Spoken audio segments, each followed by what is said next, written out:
My uncle's sense is not at all impeached, in my opinion, by his attachment to my aunt. She had been an excellent wife to him. The most liberal and enlightened minds are always the most confiding. The event has been unfortunate, but my uncle's memory is, if possible, endeared to me by such a proof of tender respect for my aunt. That's odd sort of talking. He might have provided decently for his widow without leaving everything that he had to dispose of, or any part of it, at her mercy. My aunt may have erred, said Emma warmly. She has erred, but my uncle's conduct was faultless. I was her own niece, and he left to herself the power and the pleasure of providing for me. But unluckily she has left the pleasure of providing for you to your father, and without the power. That's the long and the short of the business. After keeping you at a distance from your family for such a length of time as must do away all natural affection among us, and breeding you up, I suppose, in a superior style, you are returned upon their hands without a sixpence.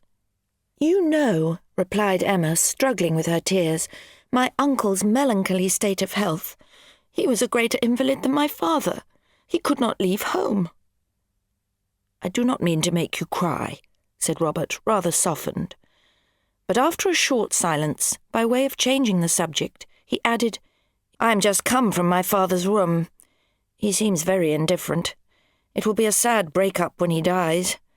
Pity you can none of you get married. You must come to Croydon as well as the rest and see what you can do there. I believe if Margaret had had 1,000 or 1,500 pounds, there was a young man who would have thought of her. Emma was glad when they were joined by the others. It was better to look at her sister-in-law's finery than listen to Robert, who had equally irritated and grieved her. Mrs. Robert, exactly as smart as she had been at her own party, came in with apologies for her dress.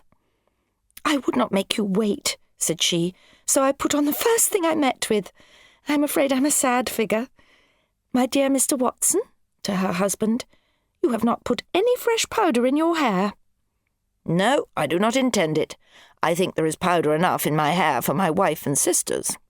Indeed, you ought to make some alteration in your dress before dinner when you are out visiting, though you do not at home. Nonsense. It is very odd you should not like to do what other gentlemen do. Mr. Marshall and Mr. Hemmings change their dress every day of their lives before dinner. And what was the use of my putting up your last new coat if you are never to wear it? Do be satisfied with being fine yourself and leave your husband alone. To put an end to this altercation and soften the evident vexation of her sister-in-law, Emma, though in no spirits to make such nonsense easy, began to admire her gown. It produced immediate complacency. Do you like it? Said she. I'm very happy. It has been excessively admired, but sometimes I think the pattern too large. I shall wear one tomorrow that I think you will prefer to this. Have you seen the one I gave Margaret? Dinner came, and except when Mrs. Robert looked at her husband's head, she continued gay and flippant, chiding Elizabeth for the profusion on the table, and absolutely protesting against the entrance of the roast turkey, which formed the only exception to "you see your dinner."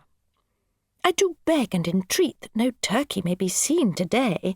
I'm really frightened out of my wits with the number of dishes we have already. Let us have no turkey, I beseech you. My dear, replied Elizabeth, the turkey is roasted, and it may just as well come in as stay in the kitchen. Besides, if it is cut, I am in hopes my father may be tempted to eat a bit, for it is rather a favourite dish. You may have it in, my dear, but I assure you I shan't touch it.